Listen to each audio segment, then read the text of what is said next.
Charleston, in the early 18th century, stands as one of the most important cities in British North America. A wealthy colonial port shaped by the Atlantic world, the city grows outward from the Ashley and Cooper rivers, its future tied closely to the sea.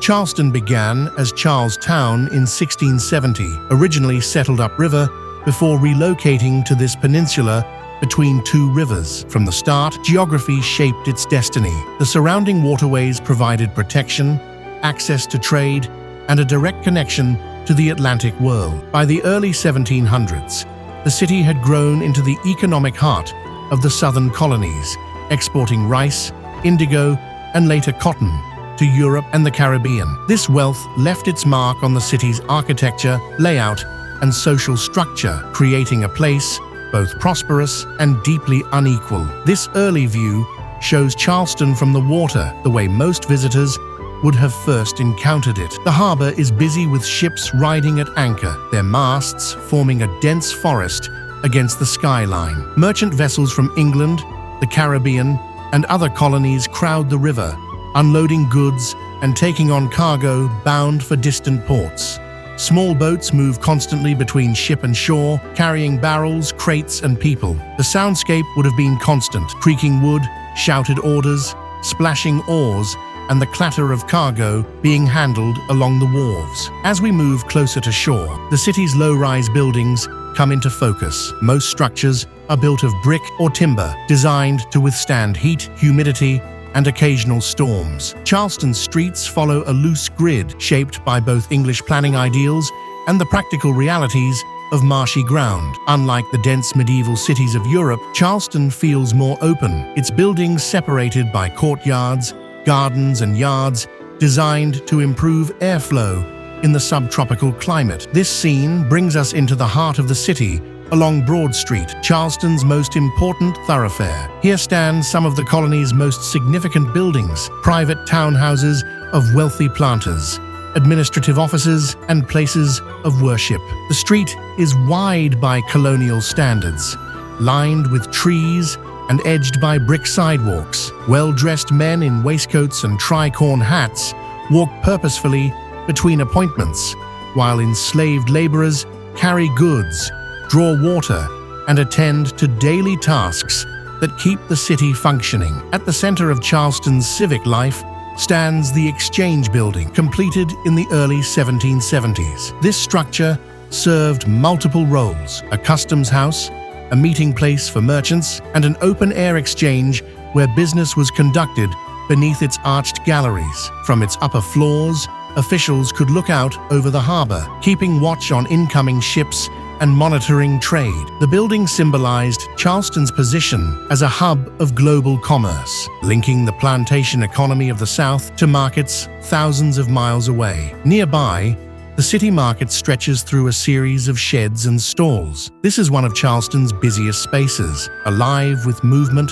and sound. Vendors sell fresh produce, meat, fish, and imported goods, while buyers negotiate prices in a mix of accents reflecting the city's diverse population. African, Caribbean, European, and indigenous influences mingle here, shaping the culture of the city in visible and audible ways. The market is not just a place of commerce, but a daily meeting ground where news, gossip, and ideas circulate. Charleston's prosperity rests heavily on plantation agriculture, particularly rice cultivation in the surrounding low country. This wealth, however, is built on the labor of enslaved Africans, who by the mid-17th century make up a majority of the region's population. In the city, enslaved men and women work as dock laborers, artisans, domestic servants, and market sellers. Their presence is constant, shaping every aspect of Charleston's daily life, even as their voices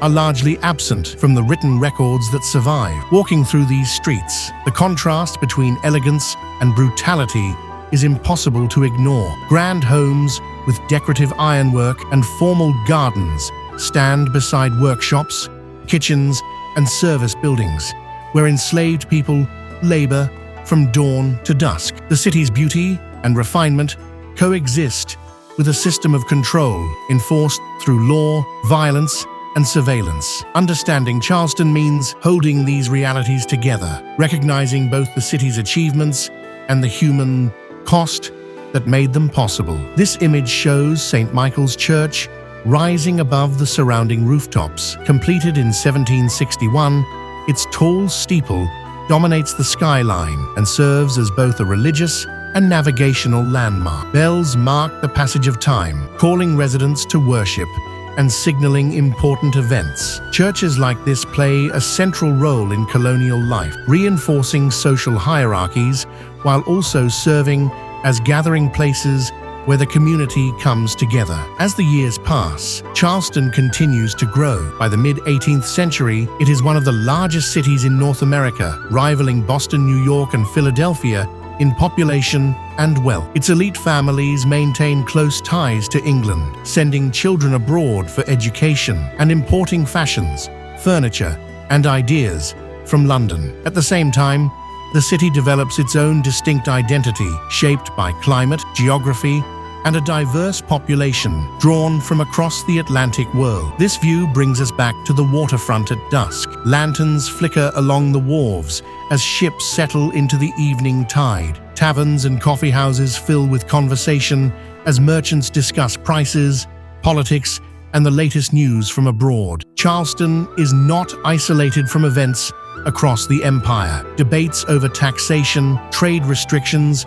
and representation reach these streets just as they do in northern cities. By the 1760s and 1770s, tensions between the colonies and Britain begin to surface more openly. Charleston plays a significant role in the growing resistance, hosting protests, boycotts, and political meetings. While the city's elite often remain cautious, dependent as they are on transatlantic trade, the undercurrent of unrest becomes harder to ignore. Public spaces that once hosted celebrations now also witness demonstrations and heated debates. This scene shows Charleston during the early years of the American Revolution. Defensive works appear along the harbor, and militia units drill in open spaces. The city's strategic location makes it a target, and in 1780, Charleston falls to British forces after a prolonged siege, marking one of the most significant defeats for the American cause. Occupation brings hardship,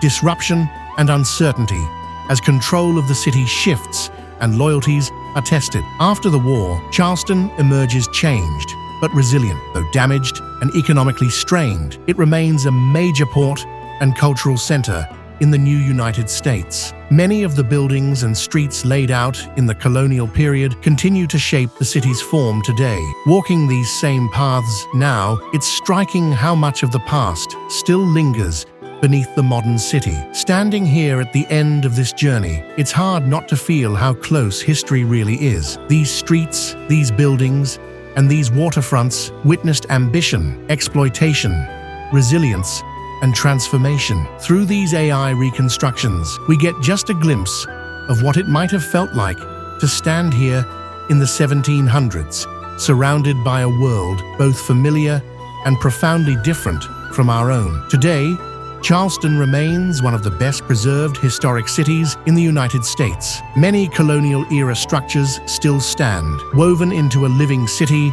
that continues to evolve. Seeing past and present side by side reminds us that history is not distant or abstract, but something that shapes the places we inhabit every day. If there's another city, another moment in time, or a historic scene you'd like to see brought back to life, let me know in the comments. I'd love to keep building this journey into the past with you. Thank you so much for watching.